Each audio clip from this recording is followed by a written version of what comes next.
मैया ने प्रेम से श्रृंगार करा दिया है, पालने में डाल दिया, धीरे झोटा लगा दिया है। और झोटा लगाने के बाद मैया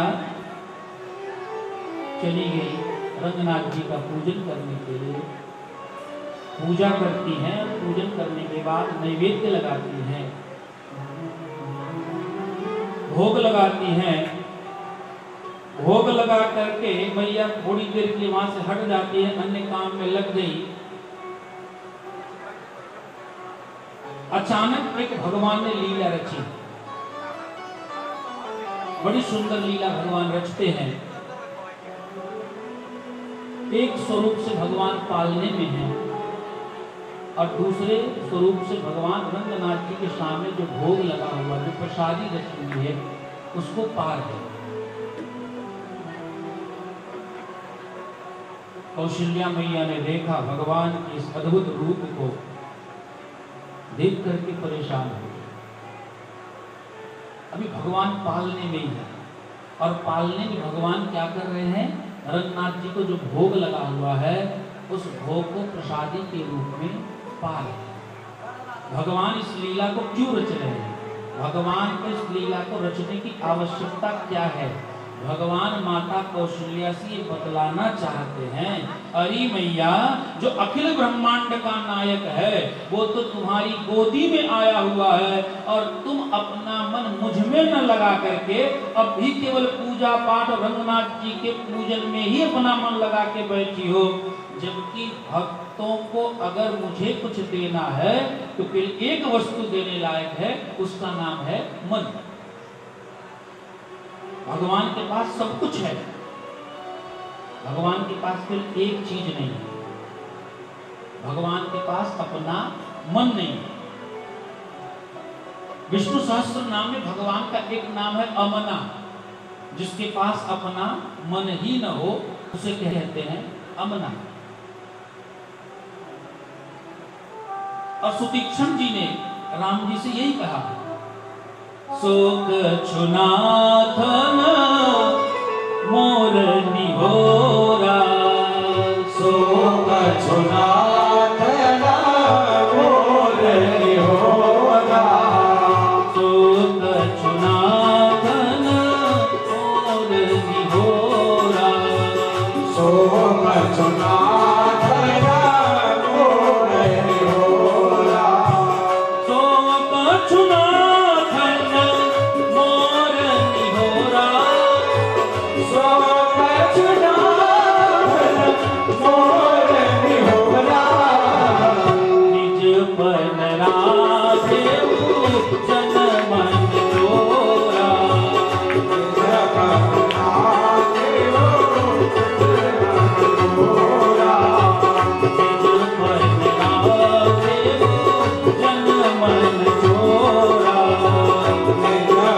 राधेऊ जन मन तोरा। आप हमारे ऊपर कृपा बरसाने नहीं आए, आप हमारे ऊपर दया बरसाने नहीं आए हैं, अपितु आप जब वैकुंठ में थे तो वहां रहते रहते आपके पास भक्तों का मन खत्म हो गया था। आप संसार में आए हैं केवल भक्तों का मन चुराने के लिए। तो भगवान केवल मनग्राही हैं। भगवान के पास अगर कुछ समर्पित करना है तो फिर अपने मन को शुद्ध करके समर्पित कर दिया जाए, पर मन को शुद्ध करना ही बड़ा कठिन है। हमने आपसे भी कथा के माध्यम से निवेदन किया, विज्ञान ने बड़ी तरक्की कर ली है, हम विज्ञान को प्रणाम करते हैं। विज्ञान ने बड़े सुंदर सुंदर यंत्र बना दिए और उन यंत्रों के सहारे देखिए क्या से क्या हो रहा है। अब हम यहाँ बैठे हैं और यंत्र की मदद से देखिए ना, चित्र जो है सड़क के बाहर भी दिख रहा है। अभी आप यहाँ हो, 4 घंटे बाद चाहो तो आप कोलकाता पहुंच जाओ, 12 घंटे बाद आप किसी अन्य देश में पहुंच सकते हैं। ये किसकी व्यवस्था है? ये विज्ञान की व्यवस्था है। विज्ञान ने बहुत आविष्कार किया, विज्ञान ने बहुत कुछ बना दिया है। अब तो विज्ञान ने आदमी को बनाना शुरू कर दिया है। अच्छी बात है, आदमी तो बना ले रहा है विज्ञान, लेकिन विज्ञानियों जो विज्ञान को बनाने वाले वैज्ञानिक जन हैं, जो विज्ञान से आए हुए हैं, उन्होंने मनुष्य बनाने की कल्पना कर ली और शुरू भी कर दिया है, काम भी कर रहे हैं, लेकिन आज तक विज्ञान ने कोई ऐसा यंत्र नहीं बनाया जिस यंत्र को हम अपने शरीर में लगवा लें और हमारा मन शुद्ध हो जाए। ऐसी कोई व्यवस्था है विज्ञान में? मन शुद्ध हो जाए, ऐसी कोई व्यवस्था विज्ञान के पास नहीं है। मन को शुद्ध करने की व्यवस्था आध्यात्म के पास है। अगर आप भगवान की शरणागति को स्वीकार करो और शुद्ध मन करना चाहते हो तो भगवान की कथाओं को सुनो। भगवान की कथा को सुनते सुनते धीरे धीरे ये मन स्वतः निर्मल हो जाएगा। मन में दोषों की जो काई लगी हुई है, उस काई को मिटाने के लिए भगवान के नाम रूपी साबुन की अत्यंत आवश्यकता है, कथा रूपी साबुन की आवश्यकता है। और जब इस नाम रूपी साबुन और कथा रूपी साबुन को से मन को धुलेंगे तो मन शुद्ध हो जाएगा। इसलिए भगवान को समर्पित करना चाहो तो मन को समर्पित करो। भगवान कहते हैं कौशल्या मैया से, मैया अब तो तू अपना मन मुझे दे दे। लगता है कौशल्या मैया भगवान को पहचान नहीं पा रही हैं, इसलिए भगवान ने क्या किया, देखा कौशल्या जी ने देखा जब वो भगवान प्रसादी पा रहे हैं, यहाँ उहाँ दुई बालक देखा, यहाँ उहाँ दुई बालक देखा, यहाँ उहाँ दुई बालक देखा, यहाँ उहाँ दुई बालक देखा, यहाँ उहाँ दुई बालक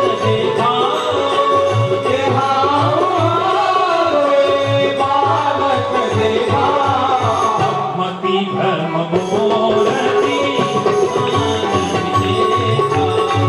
मति भ्रम मोरती आनंद देखा, मति भ्रम मोरती आनंद देखा, मति भ्रम मोरती आनंद देखा। मैया ने सोचा मेरी बुद्धि भ्रमित हो गई है या दृष्टि में दोष आ गया। अभी तो छोटा सा ललना है ना, अभी चलना नहीं सीखा है हमारे रामलला जी ने।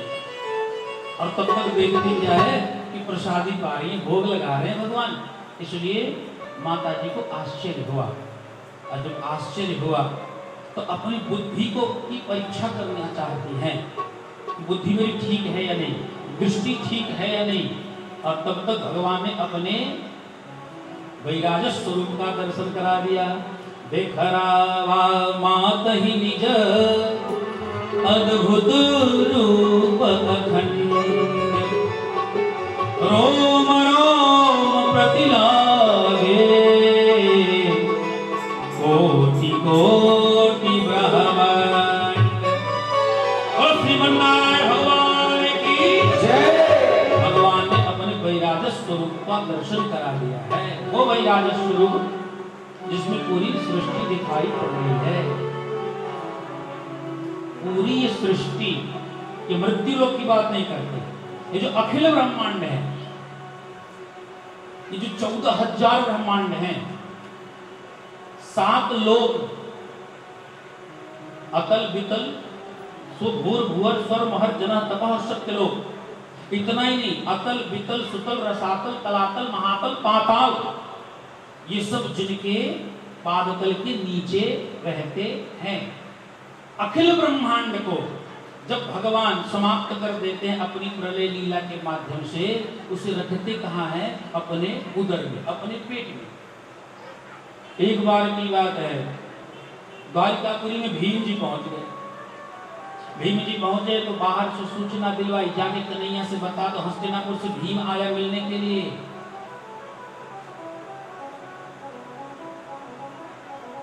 भगवान श्री कृष्ण उसमें प्रसादी पा रहे हैं, दरवाजे के ठीक बाहर भीम जी खड़े हैं, और भीम की आवाज होगी तो छोटी मोटी आवाज तो होगी ना।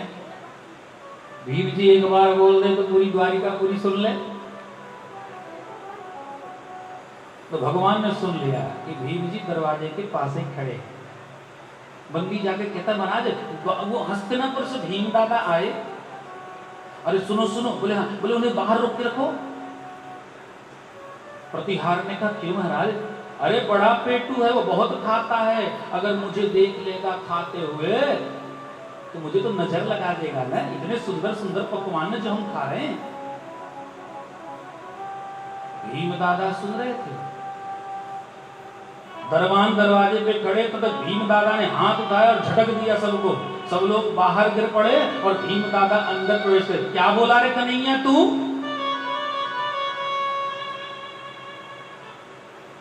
कन्हैया बोले दादा आप पास ही में थे का? हाँ, आपने सब सुन लिया? हाँ सब सुना। और देखो अच्छा भीम दादा वो हमसे गलती हो गई, भूल जाओ। भीम ने कहा अरे हम क्यों भूल जाएं, तू मुझे पेटू कहता है, मेरा पेट बड़ा है, अरे तू अपने पेट की उपमा दे सकता है? महाभारत की ये युद्ध को तुमने रचाया और महाभारत के युद्ध में 18 अक्षौहिणी सेना मारी गई। 18 अक्षौहिणी सेना जो मारी गई वो सब कहाँ गए? वो तुम्हारे उदर में तो गए। 18 अक्षौहिणी सेना को अपने पेट में रखता है और कहता भीम पेटू है। भीम पेटू नहीं है, पेटू तू है। देखरावा माता ही निज अद्भुत रूप अखंड, वो जो अखंड रूप भगवान का है उसका दर्शन कराया है। वैराज स्वरूप का दर्शन कराया। और जब वैराज स्वरूप का दर्शन कराया तो कौशल्या जी ने हाथ जोड़ करके ध्यान से देखा भगवान के वैराज स्वरूप को। अगणित रवि सवि शिशुतरुणानन, अगणित रवि शशि शिव चतुरानन, अगणित रवि शशि शिव चतुरानन, अगणित रवि शशि शिव चतुरानन, बहुगिरि सहित सिंधु महिकानन, बहुगिरि सहित सिंधु महिकानन, बहुगिरि सहित सिंधु महिकानन, बहुगिरि सहित सिंधु महिकानन। जय सिया राम, जय जय सिया राम, जय सिया राम, जय जय सिया राम, जय सिया राम, जय जय सिया राम, जय सिया राम, जय जय सिया राम। विस्मयवंत देखी महतारी, विस्मयवंत देखी महतारी, विस्मयवंत देखी महतारी, विस्मयवंत देखी महतारी। भय बहुरिचि स्वरूप धरारी, भय बहुरिचि स्वरूप धरारी, भय बहुरिचि स्वरूप धरारी, भय बहुरिचि स्वरूप धरारी। मैया ने देखा कि भगवान के चेहरे में, भगवान के मुखारविंद में अद्भुत छवि दिखाई पड़ रही है। जिनके शरीर से हजार हजार सूर्य निकल रहे हैं, जिनके सामने हजार हजार ब्रह्मा जी स्तुति कर रहे हैं, जिनके सामने समस्त देवता खड़े होकर के स्तुति कर रहे हैं, अखिल ब्रह्मांड में जो व्याप्त हैं, ऐसे परब्रह्म परमात्मा के रूप को देख कर के कौशल्या मैया भयभीत हो गई। भगवान ने कहा मैया डरो मत, मैंने अपना परिचय आपसे कराया है। परिचय कराया? हाँ, अच्छा महाराज अब परिचय करवा दिया है तो ध्यान रखना, आज के बाद मेरी बुद्धि के ऊपर आपकी माया का प्रभाव न पहुंचे, माया का आवरण न पहुंचे, इस बात का ध्यान रखना। भगवान ने कहा अच्छा। भगवान तुरंत शिशु रूप में परिवर्तित हो गए और जब परिवर्तित भय तो मैया गोदी में लेने से डरने लगी। अब इनको कैसे गोदी में लें? अरे जिनके पेट में अखिल ब्रह्मांड निवास करता हो ऐसे उस परब्रह्म परमात्मा को हम अपनी गोदी में कैसे ले सकते हैं? जिन परमात्मा के स्मरण मात्र से अखिल ब्रह्मांड का भार उनके शरीर में आ जाता है, स्मरण मात्र से। यशोदा मैया की गोदी में उन्होंने केवल एक ब्रह्मांड का स्मरण किया। यशोदा मैया भार का सहन नहीं कर पाई कन्हैया के और नीचे उतार दिया। कौशल्या जी सोचती है जिनके एक एक रोम में करोड़ों करोड़ ब्रह्मांड रहते हैं, ऐसे उस कन्हैया के को गोदी में हम कैसे उठा ले लाला राम को? इसलिए मैया डर गई, अब गोदी में नहीं उठाना चाहती हैं। राम जी ने सोचा ये तो गड़बड़ हो गया है, अब तो मुझे प्रेम ही नहीं मिलेगा। देखो, भगवान अपनी बाल लीला के माध्यम से लोगों को सुख देना चाहते हैं, लेकिन ये भी चाहते हैं कि लोग हमारे स्वरूप को अच्छी तरह से न जान पाए, क्योंकि अगर स्वरूप को अच्छी तरह से जान लेंगे तो वो प्रेम नहीं कर पाएंगे जो प्रेम वो करना चाहते हैं। इसलिए भगवान माया का आवरण सर्वत्र लगाते रहते हैं। कौशल्या मैया गोदी में लेने से डरने लगी। भगवान ने सोचा जब मैया गोदी में ना लेगी तो बताओ बालक बनने से क्या फायदा। अरे हम तो बालक बन के आए थे ना, मैया हमें गोदी में खिलावेगी, लोग प्रेम करेंगे, दुलार करेंगे हमारा, तो ये तो गलत हो गया।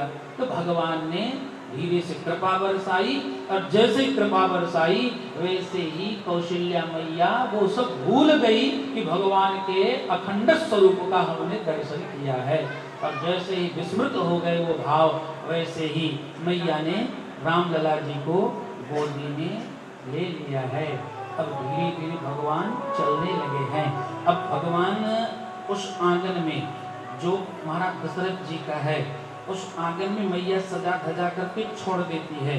भगवान राम घुटुरवन चलने लगे, और घुटुरवन चलते साथ में आंगन के जो पत्थर हैं उन पत्थरों को पकड़ करके खड़े होने का प्रयास करते हैं। अब तो अयोध्या के जो संत हैं, जो महात्मा जन अवध में निवास करते हैं, अब वो दरवाजे के बाहर से भिक्षा नहीं मांगते, अब तो सीधे आंगन में प्रवेश करते हैं, और आंगन में प्रवेश करके बोलते भैया भिक्षाम देहि, भिक्षा दो, क्योंकि बाहर से अगर मांगेंगे तो केवल भिक्षा मिलेगी, लेकिन भिक्षा तो एक बहाना है। ध्येय क्या है? ध्येय है रामलला जी का दर्शन। और जितने संत महात्मा ये दिख रहे हैं आजकल, बाढ़ सी आ गई है, इतने संत अचानक कहां से आ गए? बोले सब संत ही थोड़ी हैं, बोले बहुत सारे देवी देवता हैं जिन्होंने अभी तक भगवान का दर्शन नहीं किया है, तो वो भी संत बन करके चले आते हैं। अच्छा, संत बन करके आएंगे तभी दर्शन होगा। बोले दुनिया में एक संत ही तो ऐसा है जिसे अंदर बाहर सर्वत्र आने की अनुमति गृहस्थ देता है, बाकी सब लोग थोड़ी जा सकते घर में। बाकी जो चाहे सो घर में घुस सकता है क्या? एक संत ही है ना, वो सर्वत्र आ जा सकता है। हमने निवेदन किया आपसे, संत की परिभाषा बड़ी विचित्र है, संत को पहचानना बड़ा कठिन है। संत दिखावा नहीं करता, संत चमत्कार नहीं करता, जो चमत्कार करता है वो जादूगर होता है, वो संत नहीं हो सकता। संत कभी भी दिखावा नहीं करता, संत चमत्कार नहीं करता, संत तो अपने आप को छिपा करके रखता है, क्योंकि संत कहता है ना प्रतिष्ठा सुकरी विष्ठा। संसार में अगर प्रतिष्ठा बढ़ने लगे तो संत कहता है मेरे लिए सुकरी विष्ठा के समान है।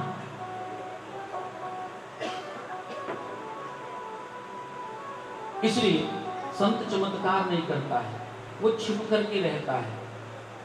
जो चमत्कार करे उनसे सावधान रहना चाहिए। संत अगर देखने हो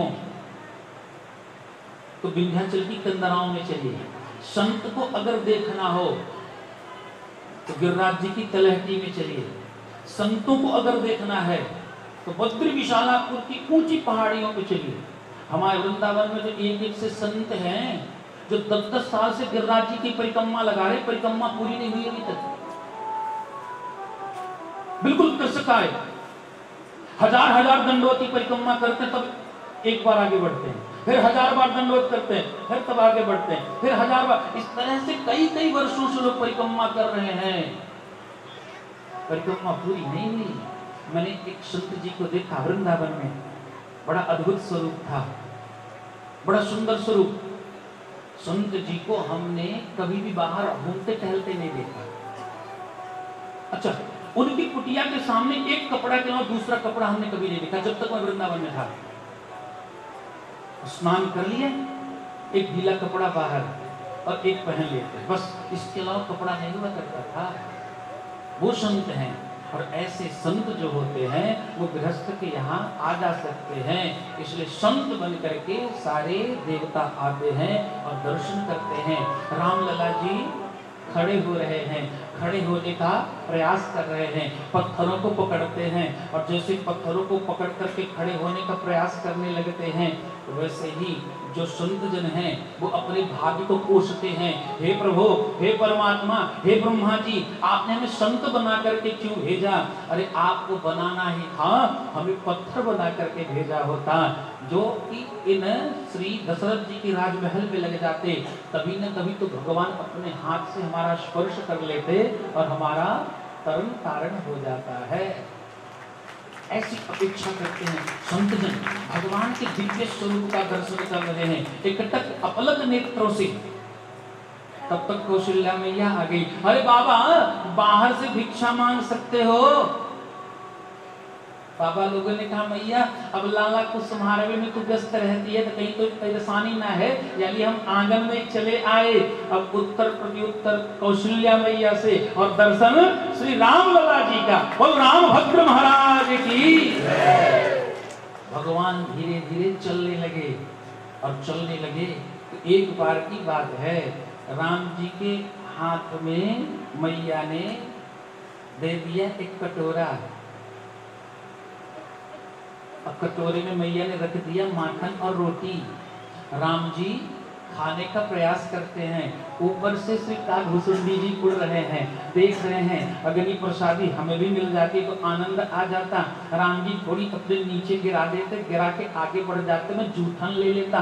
काकभूषुंडी जी भगवान के जूठन को पाना चाहते हैं। ब्रज की एक परंपरा है शीत प्रसादी। संत महापुरुष भगवान की प्रसादी को अवश्य ग्रहण करना चाहिए, उनका जूठन जरूर खाना चाहिए। लेकिन ध्यान रखना, जूठन किसका खाना है?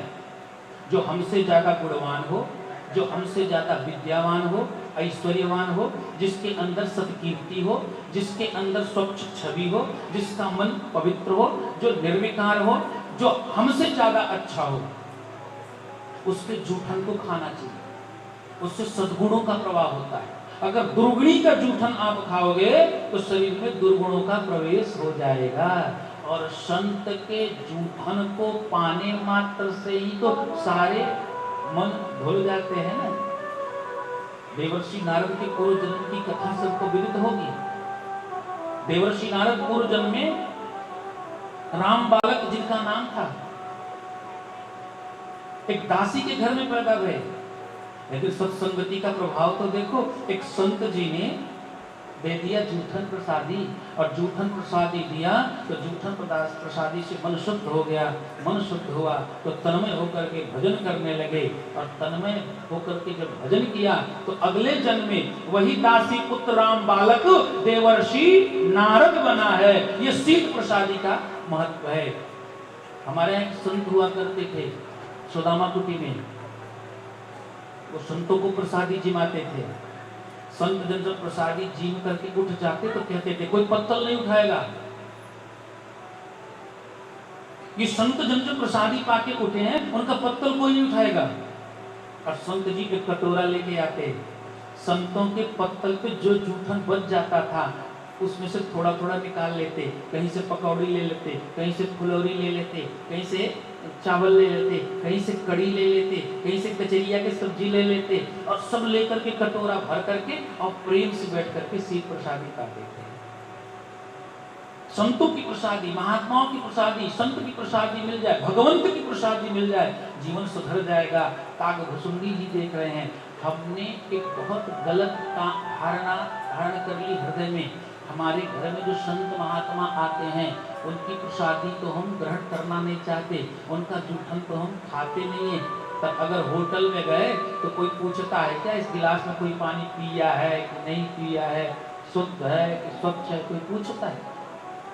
जूठन खाने की परंपरा अब भी है, पर अंतर ये है, पहले जूठन खाने के पहले विचार किया जाता था ये जूठन किसका है, और अब जूठन खाने के पहले कोई विचार नहीं किया जाता है कि जूठन किसका है। विचार समाप्त हो गया। विचार क्यों समाप्त हो गया? प्रसंग थोड़ा लंबा हो रहा है, मुझे बहुत दूर तक जाना है। विचार इसलिए समाप्त हो गया क्योंकि हमारा आहार सुंदर नहीं है। आहार सुंदर होगा तो विचार स्वतः सुंदर हो जाएंगे। आहार हमारा सुंदर नहीं है।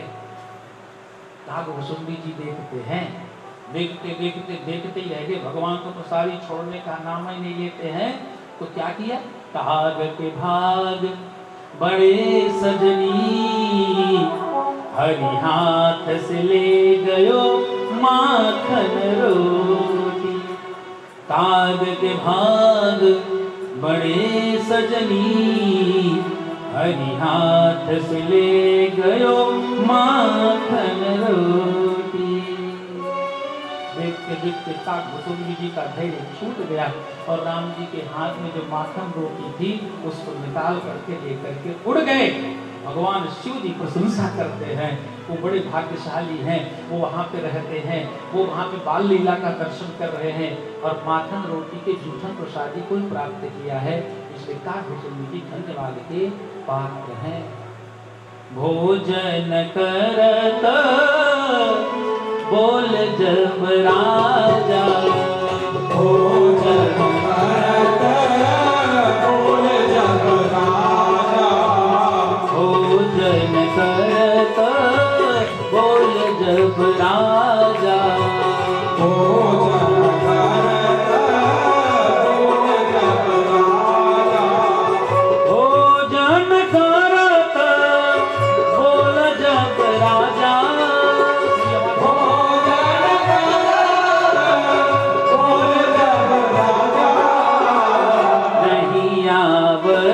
तजी बाल समाजा, नहीं आवत तजी बाल समाजा, नहीं आवत तजी बाल समाजा, नहीं आवत तजी बाल समाजा। एक बार की बात है, भगवान अब चलने लगे हैं और चलने लगे तो भगवान क्रीड़ा कर रहे हैं अपने मित्रों के साथ, अपने मित्रों के साथ क्रीड़ा कर रहे हैं और तब तक महाराज दशरथ जी के भोजन का समय हो गया है। भोजन का समय हुआ तो राजा दशरथ जी ने माता कौशल्या से कहा, कौशल्या हम भोजन करेंगे, हमारा थाल सजा दे। हाँ सजा दो। और हाँ देखो देखो रामभद्र जी अगर हो न कहीं तो उनको भी लाओ साथ में, हम साथ ही प्रसादी पाएंगे। मैया ने कहा देखो हम अभी प्रसादी बनाने में लगे हैं, रामभद्र जी कहीं खेल रहे हैं। बोले कहाँ खेल रहे हैं? थोड़ी दूर पे भगवान क्रीड़ा कर रहे हैं अपने मित्रों के साथ। दशरथ जी ने पुकारा, रामभद्र जी, हो रामभद्र जी, आइए आइए भोजन का समय हो गया, आइए प्रसादी पा लेते हैं दोनों जन मिल करके। नहीं आवत तजी बाल समाजा, नहीं आवत तजी बाल समाजा। दशरथ जी बुलाते रह गए पर राम जी अपने मित्रों के समाज को छोड़ करके आने को तैयार नहीं हुए। अच्छा राम जी क्यों नहीं आ रहे? राम जी को आना चाहिए ना। बोले हाँ आना तो चाहिए, लेकिन आए क्यों नहीं? बोले कि गोस्वामी जी कह रहे ना, भोजन करत बोल जब राजा, राजा बोल रहा है इसलिए राम जी नहीं आए। राजा जब तक बोलेगा तब तक रामभद्र नहीं आएंगे। रामभद्र तो तब आएंगे जब पिता बोलेगा। यहाँ पे ये नहीं कहा पिताजी बुला रहे, भोजन करत बोल जब राजा, नहीं आवत तजी बाल समाजा। राम जी नहीं आए। जब राम जी नहीं आए तो दशरथ जी कहते कौशल्या ये तो आते ही नहीं है। कौशल्या ने कहा नहीं आते? बोले नहीं।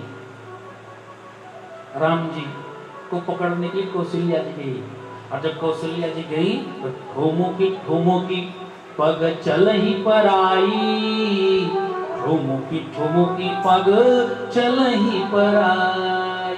कौशल्या जब बुलाने गई तो राम जी थोड़ी और आगे बढ़ गए। राम जी ठुमुक ठुमुक करके चलने लगे हैं। राम जी के पैरों में मैया ने पाजेब पहनाई दी है। उन पाजेब की जो रुंझुन की ध्वनि निकल रही है वो बड़ी प्रिय लग रही है। मैया पीछे पीछे, भगवान आगे आगे। भगवान शिव कहते हैं पार्वती कर लो दर्शन, भृगुटि विलास सृष्टि लय होई, जिसकी भूभंगिमा टेढ़ी हो जाती, पूरी सृष्टि का विनाश हो जाता है, आज वो परब्रह्म परमात्मा मैया कौशल्या के भय के मारे आगे आगे चल रहा है। राम जी 2 बार भागे, एक बार कौशल्या जी के आगे भागे और दूसरी बार मृग के पीछे भागे। राम जी 2 बार भागे। अभी राम जी भाग रहे हैं, कौशल्या मैया पीछे पीछे जा रही हैं और जाते जाते मैया ने पकड़ लिया और पकड़ करके उठा लाती हैं, उठा के लाई और दशरथ जी की गोदी में दे देती है। दशरथ जी की गोदी में दे, यदि भगवान राम जी के आने की इच्छा नहीं थी, लेकिन फिर भी कौशल्या मैया ला करके गोदी में दे देती है। गोदी में दे दी तो दशरथ जी ने बड़ी सावधानी बरती है। अब यहाँ देखो दशरथ जी बैठे भोजन करने के लिए, सामने थाल है, राम जी सामने से जा नहीं सकते, बाएं हाथ को लगा लिया है।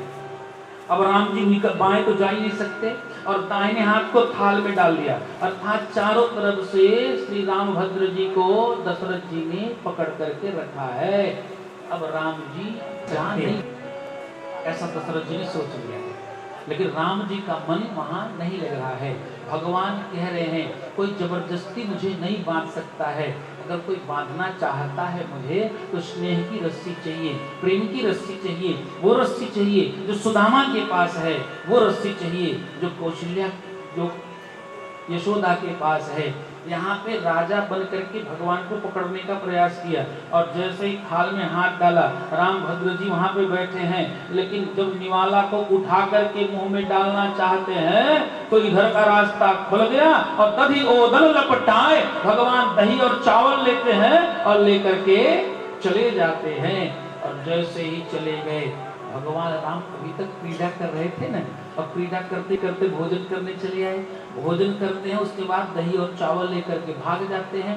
भगवान ने चरणों में पादुका नहीं पहन रखी है, नहीं पहन रखी, इसलिए माता कौशल्या को थोड़ा भय लग रहा है कहीं राम जी के पैरों में कुछ चुभ न जाए, इसलिए माता कौशल्या जी बुलाने लगती हैं, हे राघव वापस चले आओ, आपके चरणों में पादुका नहीं है, ये धूप आगे बढ़ रही है, आपके जो मुखारविंद हैं वो कमल के समान हैं, कहीं कुम्हला न जाएं, इसलिए वापस चले आइए।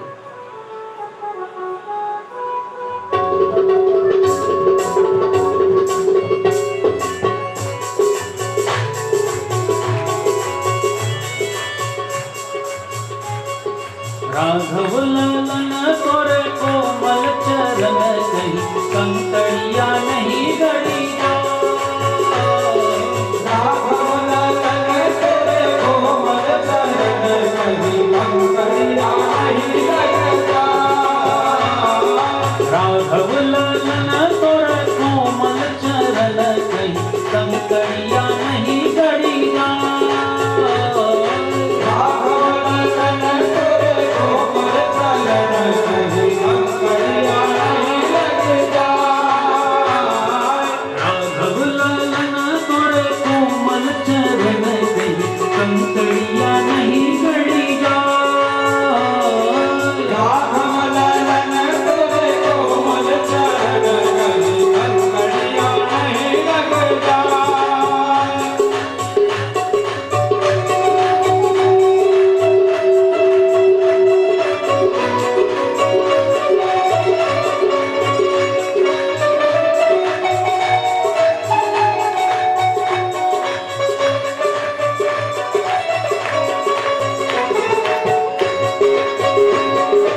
तुलिया जी कह रहे रवि कर उदित शीस नहीं छाही, सूर्य उग गया है, किरणें अपने प्रकाश को फैला रही है, तेज उत्पन्न हो रहा है और आपके सिर पर छांव नहीं है।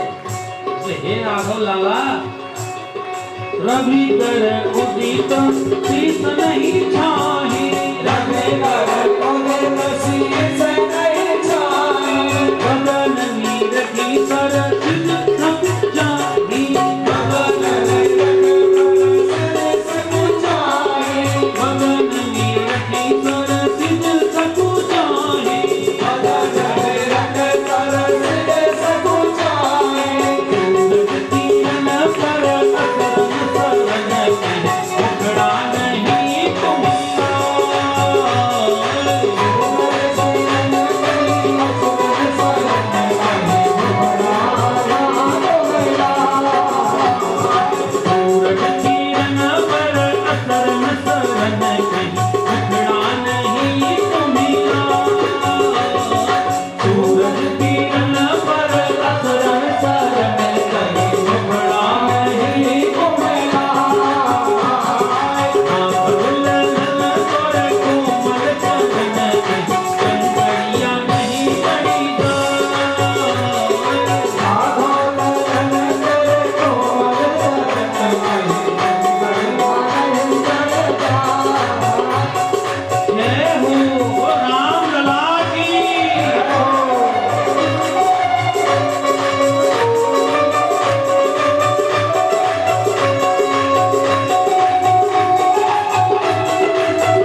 हमारे उत्तर प्रदेश की धरती से जौनपुर जिले के संत श्री राम भद्राचार्य जी महाराज के द्वारा रचित है।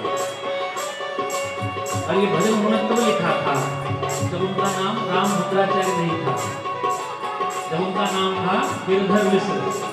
और उन्होंने इस भजन के अंतिम पद में अपने नाम को लिखा है, ध्यान से सुनिए। खेलन को अब दूरी न जाओ, खेलन को अब दूरी न जाओ, खेलन को अब दूरी न जाओ, खेलन को अब दूरी न जाओ, दोनों की देवती सब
पकड़ करके लाती हैं और छिपा लेती हैं अपने आंचल में। धीरे धीरे भगवान और बड़े हो गए। जब भगवान बड़े गए तो श्री वशिष्ठ जी आते हैं और यज्ञोपवीत संस्कार संपन्न करवाया। यज्ञोपवीत संस्कार संपन्न हुआ तो भगवान चले गए गुरु जी के आश्रम में। गुरु गृह पढ़न गए रघुराई, अल्पकाल विद्या सब पाए। गुरु जी के आश्रम में जाकर के विद्याध्ययन करने लगते हैं। यद्यपि भगवान को कहीं जाने की आवश्यकता नहीं है, कुछ पढ़ने की आवश्यकता नहीं है, क्योंकि जिनके श्वास से वेद भगवान प्रकट होते हैं, जाकी सहज श्वास श्रुति चारी, सो हरि पढ़यः कौतुक भारी। जो श्वास लेते हैं तो वेद भगवान प्रकट हो जाते हैं। ऐसे भगवान को कुछ पढ़ने की आवश्यकता नहीं है। फिर भगवान गुरुकुल में गए। अच्छा, गुरुकुल क्यों गए भगवान? ध्यान रखना, हमने कथा के माध्यम से निवेदन किया, अगर इस संसार में भगवान भी आएगा तो उसे गुरु बनाना पड़ेगा। गुरु बिन भव निधि तरियन कोई, गुरु बिन भव निधि तरियन को। गुरु तो बनाना ही पड़ेगा, बिना गुरु के संसार से तरन तारण होने वाला नहीं। अच्छा, गुरु बनाए तो किसको बनाए? ये प्रश्न को बताना, किसको बनाए? कोई पसंद नहीं आता। मनुष्य रूप में कोई पसंद न आवे तो हमने कथा के माध्यम से निवेदन किया है, भगवान शिव जगत के गुरु हैं, उन्हें अपना गुरु बना लीजिए। अगर शिव जी पसंद न आवे तो कृष्णम वंदे जगत गुरु, हमारे कन्हैया को गुरु बना लो ना, तो पूरे विश्व का गुरु है, उसे अपना गुरु बना लो। अच्छा, अगर कन्हैया भी अच्छे नहीं लगते हैं तो जो संत महात्मा इस संसार में अब दिखते नहीं, उनकी छवि सामने रख करके उन्हें अपना गुरु बना लो, क्योंकि संतों की मृत्यु तो होती नहीं है। मीरा जी के जन्म की कथा सब सुना सकते हैं, और मीरा जी की मृत्यु हुई कोई बता सकता है क्या? संत तुकाराम की मृत्यु हुई कोई बता सकता है क्या? मीरा जी की मृत्यु हुई नहीं। ये जो संत महात्मा थे, ये तो भगवान के नित्य लीला में विलीन हो जाते हैं, इनकी मृत्यु कभी नहीं होती है, और ये सूक्ष्म रूप से वायु में विचरण करते रहते हैं।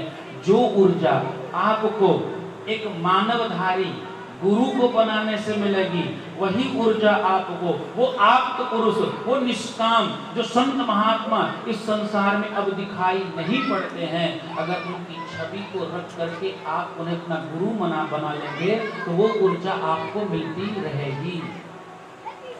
कथा सबको पता है। एकलव्य ने कैसे सीखा? धनुर्विद्या का प्रकांड विद्वान एकलव्य। सीखने का साधन क्या? गुरु कौन है?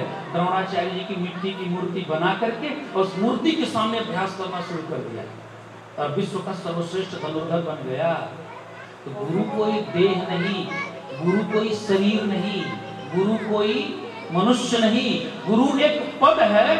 जिस पद को आप मन में धारण करोगे तो आपको सदैव ऊर्जा मिलती रहेगी। भगवान कहते गुरु बनाना चाहिए। और गुरु की महिमा क्या है, गुरु की महत्ता क्या है, गुरु की श्रेष्ठता क्या है, इन सारी बातों को दर्शाने के लिए भगवान गुरुकुल में जाते हैं।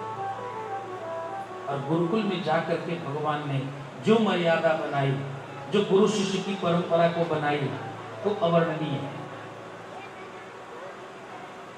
एक संत ने बड़ा सुंदर भाव दिया यहाँ पे। भगवान रहते हैं गुरुकुल में, और उसी गुरुकुल में एक तरफ निषाद राज भी रहता है, जो भगवान का परम मित्र है ना जी, वो निषाद राज भी रहता है। भगवान भी रह रहे हैं, निषाद राज भी रहता है। एक बार की बात है, निषाद राज ने दिन में भोजन नहीं किया। छोटा सा बच्चा है ना, भोजन नहीं किया, किसी को पता नहीं चला। अच्छा, किसी को पता चले या न चले, पर भगवान को तो पता चल ही जाता है ना, आज संसार में कौन भूखा रह गया। भगवान को पता चला, अरे निषाद राज तो वो मेरा मित्र है, वो भूखा रह गया। रात्रि भगवान उसकी कुटिया में पहुंचे, और कुटिया वो निषाद राज है ना, इसलिए कुटिया अलग है। भगवान के पूछे, आज तूने कुछ खाया नहीं? हाँ, नहीं खाया। क्यों नहीं खाया? निषाद राज कहता, क्योंकि आज मेरा जन्मदिन है ना, और मेरी माँ हर जन्मदिन पे पहले मुझे खीर बनाती थी और भोग लगा करके पहले वही प्रसाद खवाती थी। मैं गुरुकुल में चला आया विद्या अध्ययन करने के लिए, आज मेरी माँ नहीं आई ना, मेरी माँ ने खीर नहीं पकाई, भगवान को प्रसाद ही नहीं लगाई। तो बताओ, जब तक जन्मदिन पे मैया के हाथ से खीर नहीं खाएंगे, तब तक कैसे और कुछ खाएं?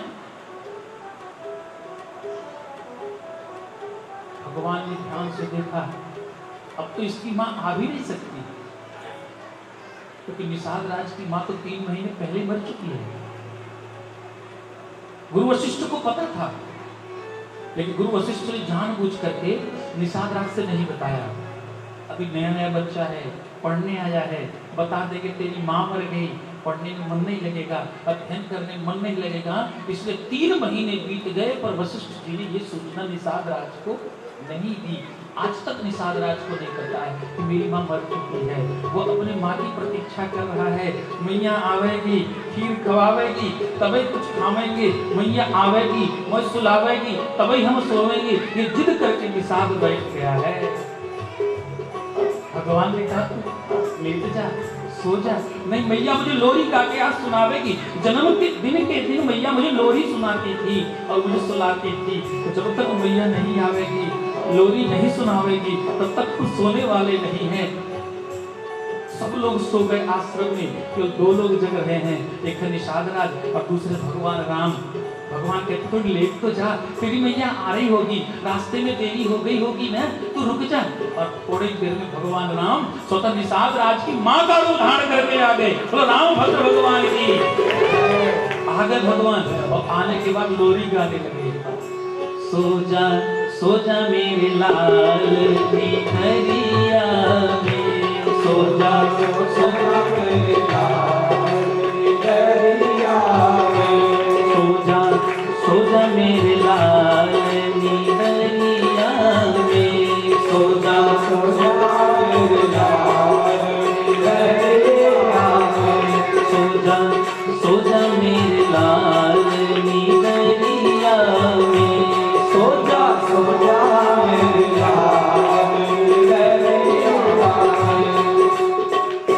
भगवान निषाद राज को सुला रहे हैं, सिर गोदी पे ले रखा है, धीरे थपकी मार रहे हैं। अरे तो सो जा भैया।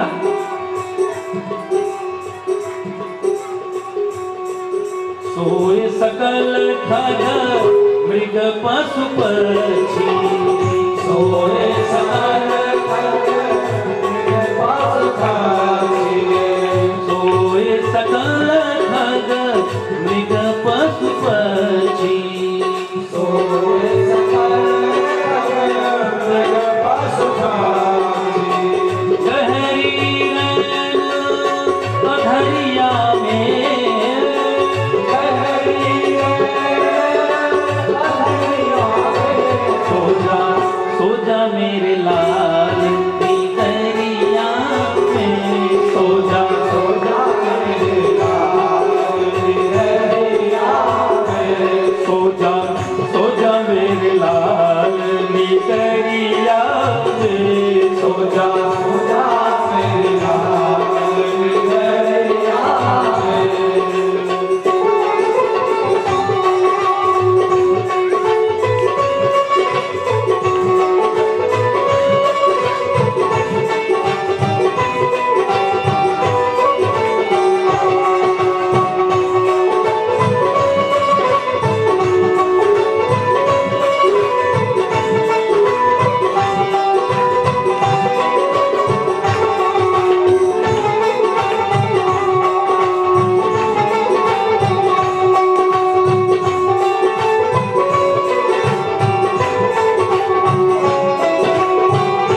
भगत सब टिमटी मन भवे भगत सब टिमटी मन भवे डूब चाँद बदरिया में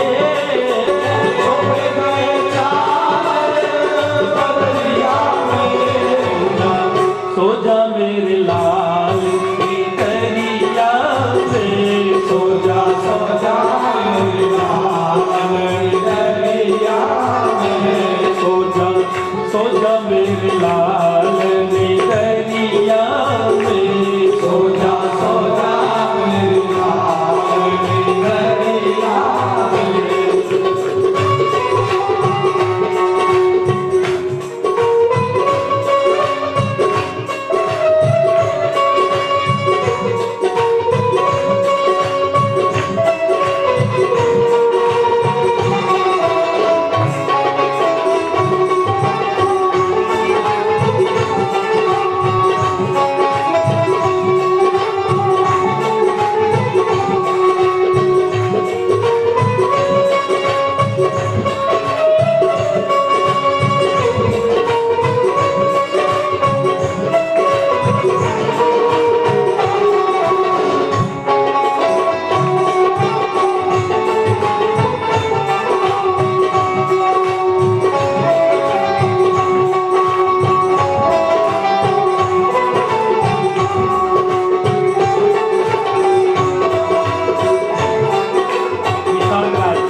भैया तो इतनी देर क्यों लगा दी? कहाँ थी? भैया कहते बेटा अब तो गुरुकुल में रहता है, गुरुकुल थोड़ा दूर है ना घर से, इसलिए आने में थोड़ी देर हो गई।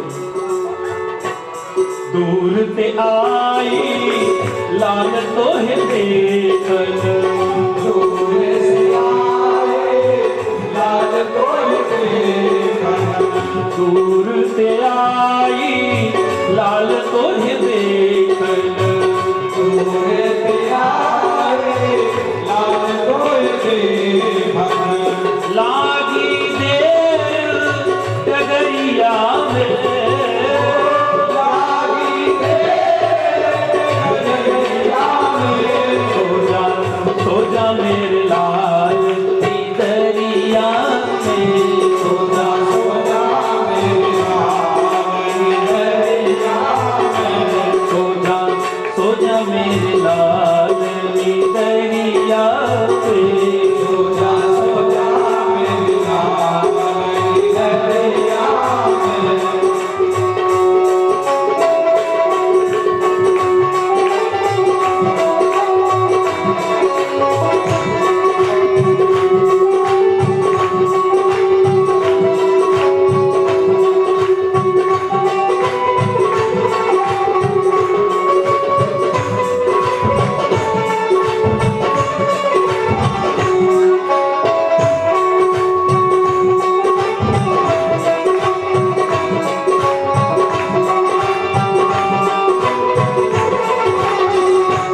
शीतल बहत बयार लाल में शीतल बहत बयार लाल में शीतल बहत बयार लाल में शीतल बहत बयार लाल में ढाका हूँ बदन चदरिया में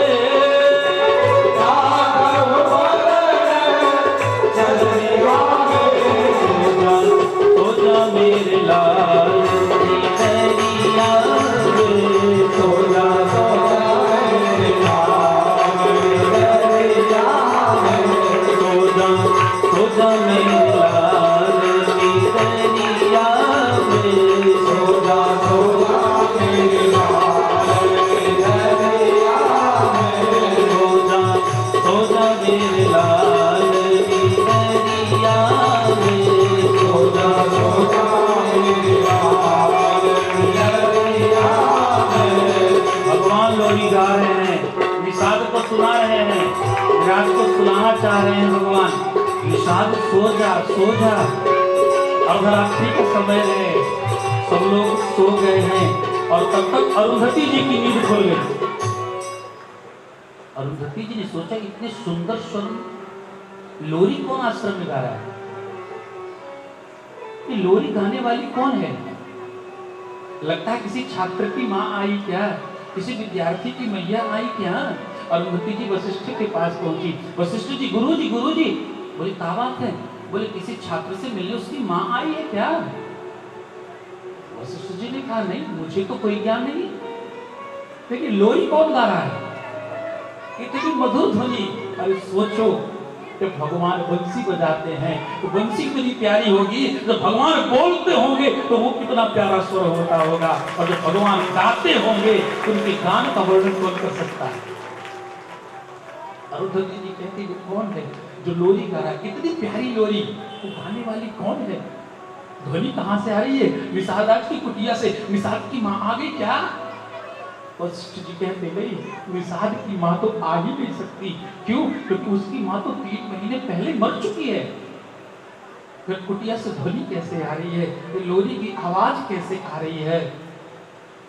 वशिष्ठ जी अरुंधति दोनों लोग जाते हैं, एक श्रुति की झांकी से देखते हैं निषाद राज को भगवान उनकी माँ के रूप में दिखाई पड़ रहे हैं, और जब वशिष्ठ जी देखते हैं तो भगवान साक्षात ब्रह्म के रूप में दिखाई पड़ रहे हैं।